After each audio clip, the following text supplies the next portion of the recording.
जिन्होंने राम की भक्ति की, पर धीरे धीरे अहंकार आ गया। उसमें अहंकार नहीं आता कि मैंने किया। इसलिए लल्लू सिंह उसने जनता के ऊपर जुल्म किए थे। उत्तर प्रदेश के और शब्दों में अब क्या कहें, सरकार। नतीजों के बाद से बीजेपी पर आरएसएस का वार क्यों? मणिपुर पर मोहन भागवत ने क्यों दिलाई कर्तव्य की याद?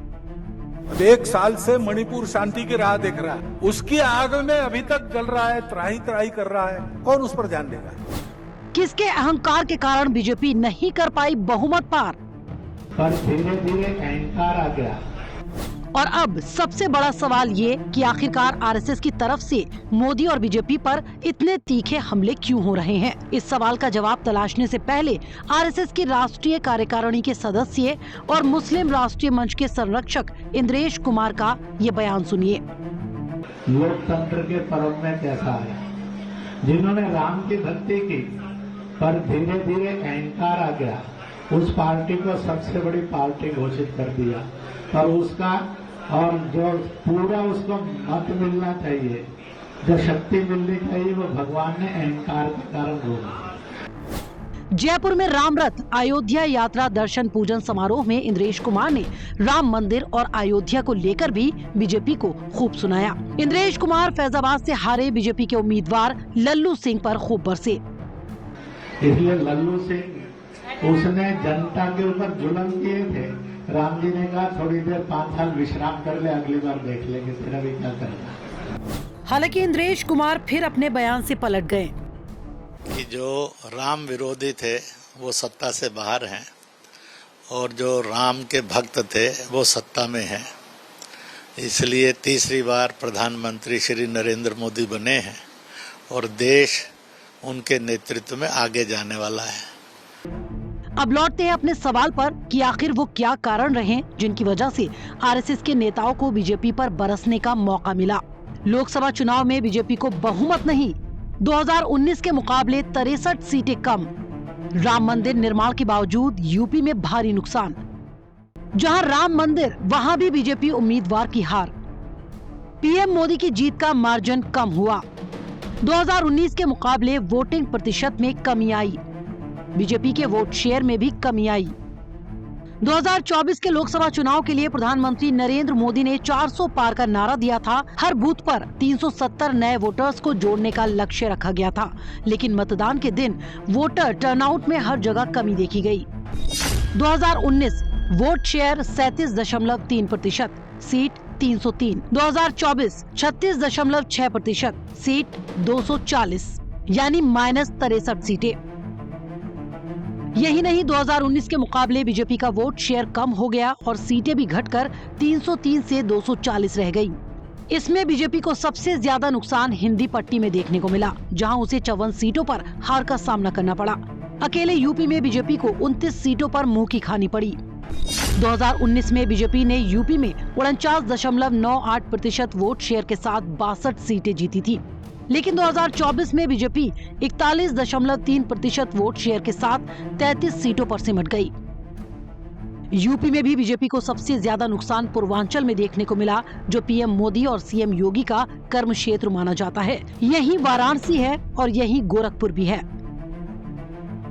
अरे भैया, संभाल दिया योगी आदित्यनाथ ने। मोदी का जादू खत्म हो चुका है। आप बताओ, मोदी जहां से चुनाव लड़े, बगल में चंदौली नहीं बचा, गाजीपुर नहीं बचा, मछली शहर नहीं बचा, 3 तरफ से बनारस घिरा हुआ है, तीनों सीट हार गए। और मीडिया हमारा कहता था कि मोदी जब लड़ते हैं तो उनकी हवा जो है पूरे पूर्वांचल में और उसके बाद बिहार में और बंगाल तक चली जाती है।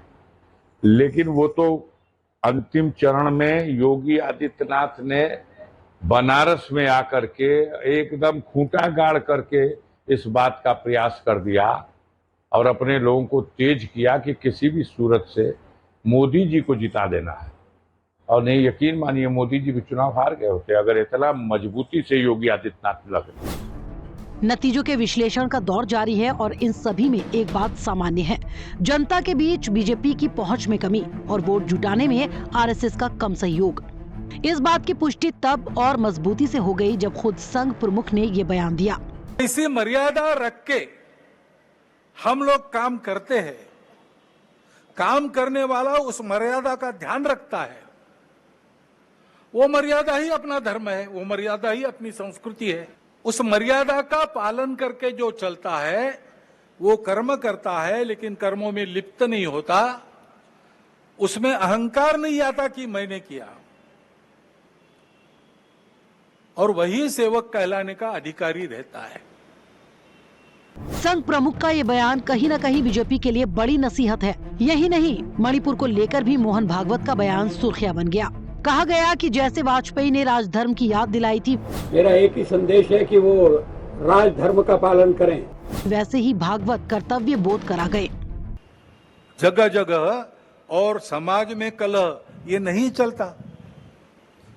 अब 1 साल से मणिपुर शांति की राह देख रहा है। उसके पहले 10 साल शांत रहा। पुराना गन कल्चर समाप्त हो गया ऐसा लगा, और अचानक जो कलह वहां पर उपज गया या उपजाया गया, उसकी आग में अभी तक जल रहा है, त्राही त्राही कर रहा है। कौन उस पर ध्यान देगा? प्राथमिकता देके उसका विचार करना ये कर्तव्य है।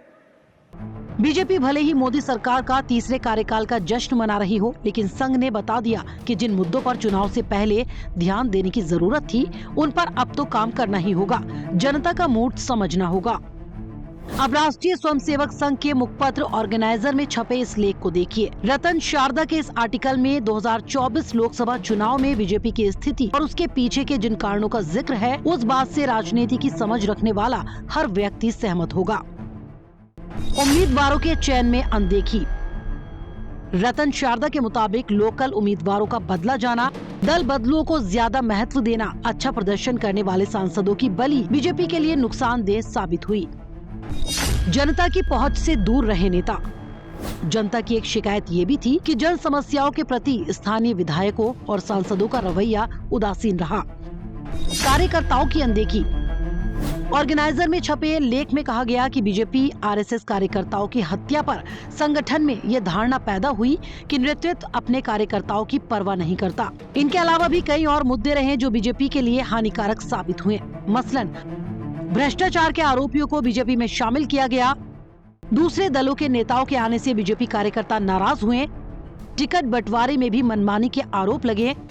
जेपी नड्डा के बयान से संघ के स्वयंसेवक आहत हुए। 4 चरण के चुनाव के बाद ही अखबार द इंडियन एक्सप्रेस को दिए एक इंटरव्यू में बीजेपी के राष्ट्रीय अध्यक्ष जेपी नड्डा ने कहा, शुरुआती दिनों में हम अक्षम रहेंगे, थोड़ा कम होंगे, आरएसएस की जरूरत पड़ती थी, आज हम बढ़ गए हैं, सक्षम है तो बीजेपी अपने आप को चलाती है। नड्डा के इस बयान पर उस वक्त तो आरएसएस चुप रहा, लेकिन वो खामोशी अब तूफान की शक्ल में सामने आने लगी है।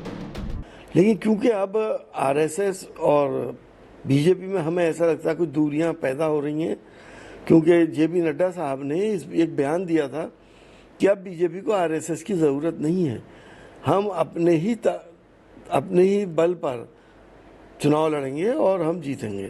जी के साथ कुछ लोगों ने ऐसा ही डबल क्राइम किया है। वो लिज मैथ्यू का इंडियन एक्सप्रेस का इंटरव्यू है जिसका आप संदर्भ दे रहे हैं, और उस क्वेश्चन के भी 2 हिस्से हैं जिसमें से सिर्फ एक हिस्से को कोट किया जा रहा है। अगले हिस्से में उन्होंने सारी चीजें स्पष्ट की हैं। मोदी और बीजेपी पर आरएसएस की तरफ से हो रहे हमले ने विपक्ष को भी बहती गंगा में हाथ धोने का मौका दे दिया है। चाहे राहुल हो या अखिलेश, सब बीजेपी के पीछे पिल पड़े हैं। अगर ये लड़ जाती वाराणसी में, अगर ये लड़ गई होती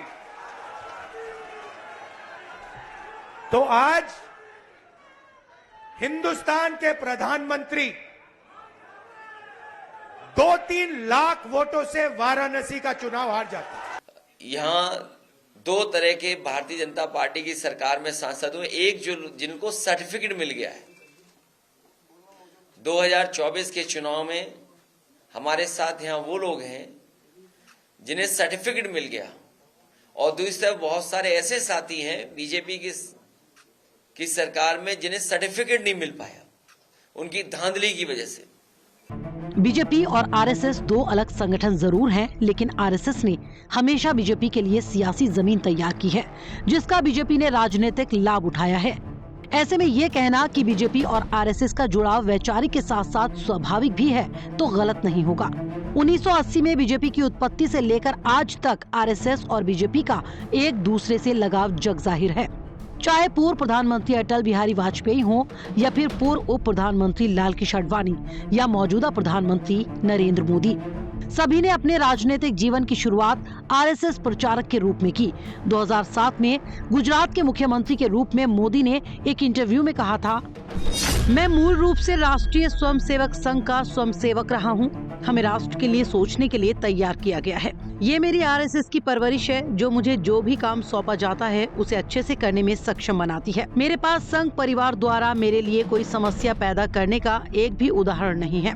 संघ परिवार मेरे साथ है, उन्होंने हमेशा मेरा समर्थन किया, मेरी मदद की, मेरा मार्गदर्शन किया। संघ परिवार मेरी शाश्वत शक्ति है।